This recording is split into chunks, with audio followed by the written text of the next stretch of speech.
අංක 18 ජර්සියට කැල්ලක් එක් කරමින් තරගයේ අතරතුර විරාත් කොහ්ලි පැතුම්ට කරව පහත් ක්‍රියාව 2026 IPL තරගාවලියේ තවත් විශිෂ්ට තරගයක් මීට සුළු මොහොතකට පෙර නිමවට පත් වුණා.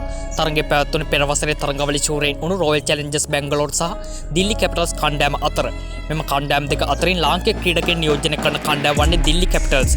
ශ්‍රී ලංකා ජාතික කණ්ඩායමේ ආරම්භක පිතිකරුවන් පැතුම් නිස්සංක සහ ශ්‍රී ලංකා වේගපන්දු බලයනේ ප්‍රධාන තුරුම්ප වන දුෂ්මන්ත චමීර මෙවර තරගාවලියේ ක්‍රීඩා කරන්නේ දිල්ලි කණ්ඩායමටයි. මෙතෙක් තරගාවලියේ දිල්ලි කණ්ඩායම තරග කිහිපයකට මුහුණ දුන්නත් ඒ සඳහා අවස්ථාව හිමි වුණේ පැතුම් නිස්සංකට පමණයි. දුෂ්මන්ත මෙවර තරගාවලියේ එක් තරගයකටවත් මුහුණ දුන්නේ නැහැ. තමන්ගේ මංගල IPL අත්දැකීම මේ වුණු පැතුම් නිස්සංක අද දිනේ ක්‍රීඩා කරේ ඔහුගේ පස්වන IPL තරගයයි. ඉතාම සාර්ථක ආරම්භයකින් KL රාහුල් සමග ආරම්භක පිතිකරණයේ යෙදුණු පැතුම් නිස්සංක අවාසනාවන්ත කාරණයකට මුහුණ දුන්නා. තරගයේ හතරවන පන්දු වාරය යොමු කෙරු ජොස් හෙසල්වුඩ්ගේ 1-2-3 යන පන්දු වලට පිළිවෙලින් 4 පහරවත් තුනක් එල්ල කිරීමට පැතුම් නිස්සංක සමත් වුණා. නමුත් එම් පන්දු වාරයේ හතරවන පන්දුවට මුහුණ දුන් පැතුම්ට කනගාටුදායක අවස්ථාවකට මුහුණ දීමට සිදු වුණා. හෙසල්වුඩ් යොමු කෙරු පන්දුවට පැතුම් පහරක් එල්ල කරා.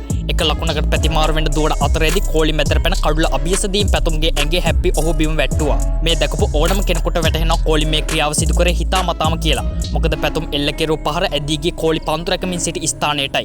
ඉතින් කොහ්ලිට තිබුණා පන්දුව රැක ගන්න. ඒත් ඔහු කරේ පන්දුව ඔහුගේ ස්ථානයට පැමිණීමට පෙර වේගෙන් දිව ගොස් පැතුම තල්ලු කර වැටීම.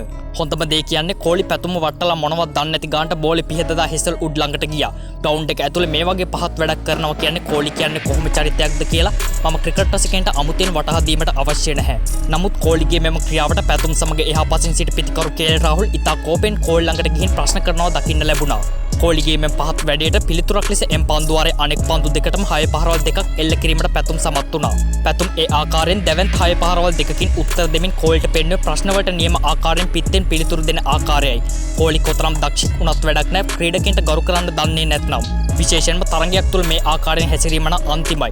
ඉන්පසු තරගයේ අවසන් වී පැවැත්වූ මාධ්‍ය හමුවේදී මාධ්‍යවේදියෙකු විරාත් කොහ්ලිගෙන් පැතුම්ට කරපු වැඩේ ගැන මේ ආකාරයෙන් ප්‍රශ්න කරා.